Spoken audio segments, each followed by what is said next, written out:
शरबत लो ना, पियो।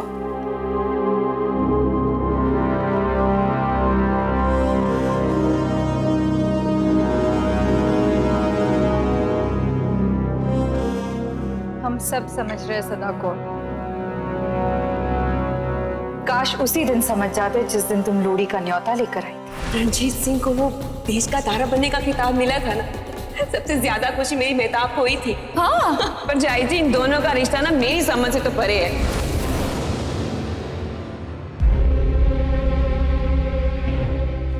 फल खाओ ना।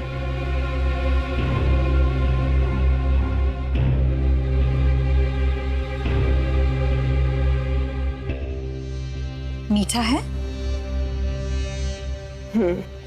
काश तुम्हारे मीठे शब्दों में भरे जहर को हम उसी दिन पढ़ लेते। काश तुम्हारे इस बुने जाल में हम कभी न फंसते।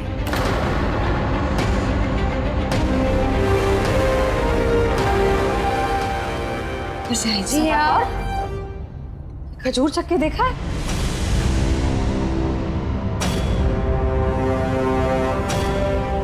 अच्छा नहीं है ना? काबुल से दूर एक रेगिस्तान में मिलता है ये खजूर। इसे वहां ना पानी मिलता है ना छांव, इसलिए इनका स्वाद कड़वा होता है। रिश्तों का भी यही है सदा को, इनमें अगर नफरत घोलोगी ना, कड़वाहट ही मिलेगी।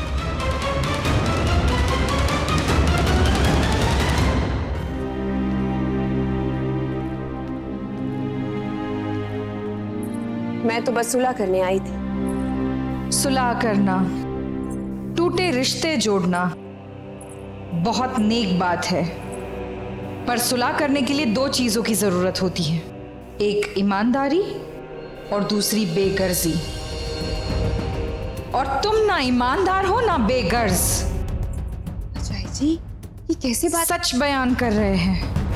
झूठ और साजिश के दम पर तुम सब कुछ हासिल करना चाहती हो, और इसके लिए तुम किसी भी रिश्ते की कुर्बानी देने में पीछे नहीं हटोगी।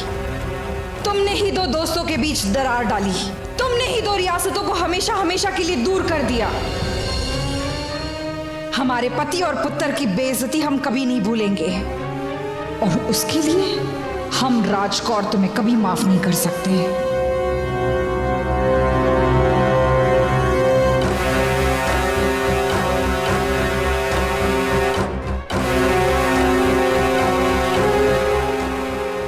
अजय जी, झगड़ा तो दो सगी बहनों के बीच में भी होता है ना, इसका मतलब ये तो नहीं कि वो सारी जिंदगी के लिए रिश्ता ही तोड़ दे। नागिन की फितरत में होता है टसना, तुम्हारी भी फितरत में टसना।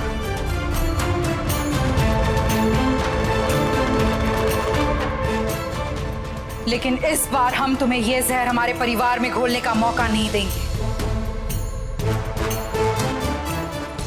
जाओ सदा कौर, और फिर कभी सुकरचकिया महल की तरफ रुख भी मत करना।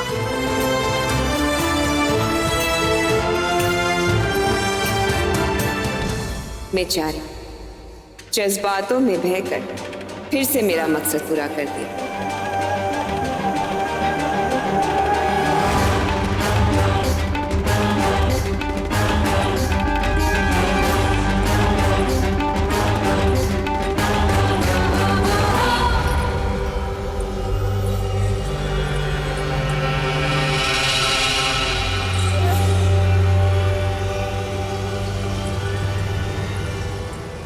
बेबे का ये रूप मैंने पहले कभी नहीं देखा।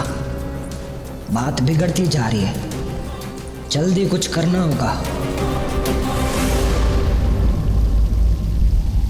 रसूल नगर की रियाया की रक्षा करने के लिए मैंने कसम ली है, उनकी शांति उनकी खुशहाली के लिए मैंने कसम ली है। रसूल नगर मेरा इलाका है बाबा, इसका हर फैसला मेरा होगा। जय जी ने मुझे और मारा है मुझे।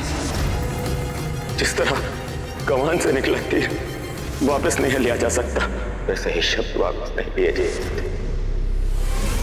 पिताजी,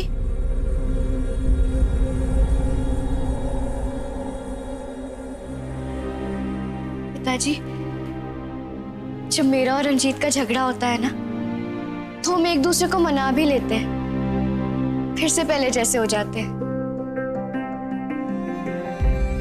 आप और चाचा जी भी पहले जैसे हो जाएंगे ना, आप दोनों एक दूसरे को मना लेंगे ना, वही फिर से पहले जैसे जिगरी दोस्त बन जाएंगे ना। मैं महार सिंह ये कसम खाता हूं कि आज के बाद मैं कन्हैया महल में अपनी परछाई में नहीं पड़ने दूंगा। नहीं पुत्र, हमारी दोस्ती की ये डोर कट चुकी है। ऐसा मत कहिए पिताजी। ये सच है पुत्र। काश उस दिन मैं अब्दुल्ला खान के हाथों मारा गया होता। काश मैं जिंदा ही ना लौटता तो ये दिन देखना ना पड़ता। नहीं पिताजी, फिर ऐसा कभी मत कहिएगा। तो और क्या कहूं पुत्र, तेरे सामने सिर्फ एक शरीर खड़ा है, रूह तो मर चुकी है। मतलब मैं, दादाजी, बेबे, हम सब आपके लिए कोई मायने नहीं रखते? जो भी थे चाचा जी ही थे। पिताजी, चाचा जी के साथ गलती आपकी भी तो थी। आपने क्यों इतना गुस्सा किया? आप तो चाचा जी से इतना प्यार करते हो ना, तो फिर क्यों आपने वो एहसान वाली बातें बोली? आपको तो पता होना चाहिए कि उन्हें इन सब बातों का कितना बुरा लगेगा। और आपने ही तो सिखाया था कि तीरों के घाव मिट जाते हैं और शब्दों के घाव कभी नहीं मिटते। तू बड़ी हो गई है पुत्र, मुझे तुझ पर गर्व है। सुना सदाकौरे अपनी बेटी को? सदाकौरे? वो यहाँ नहीं है पिताजी, वो सुकरजकिया महल गए हैं। मुझे बताए बगैर? बेबे सुलह करने गई है। अब सुलह होना मुमकिन नहीं है।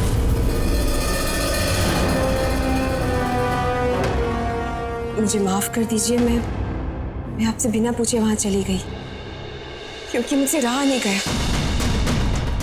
सुकरजकिया और कन्हैया की ये रंजिश मुझसे देखी नहीं गई, इसलिए मैं वहां चली गई। लेकिन क्या?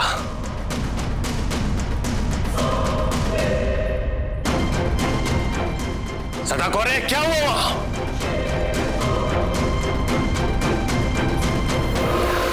मैं पूछ रहा हूं क्या हुआ वहां? मेरी परछाई जी से बहुत गुजारिश की कि मुझे प्राची से मिलने दे, लेकिन उन्होंने मेरी एक नहीं सुनी। फिर मैंने सोचा कि मैं परछाई जी से बात कर लेती हूँ। मैंने आगे बढ़कर उनके सामने हाथ जोड़े, माफी मांगी, लेकिन उन्होंने मेरा मजाक बनाया, मुझ पे हंसने लगी, मेरी बेइज्जती की, ये कहने लगे कि कन्हैया किसी के सगे नहीं होते। उन्होंने कहा कि हम कन्हैया को बस हुकूमत की भूख है, कहा कि मैं नागिन हूं, मैं रिश्तों में जहर खोलती हूँ, कहा कि बस कर सदाकौरे, बस कर। आज परछाई ने बचे कुचे रिश्ते को भी राख कर दिया।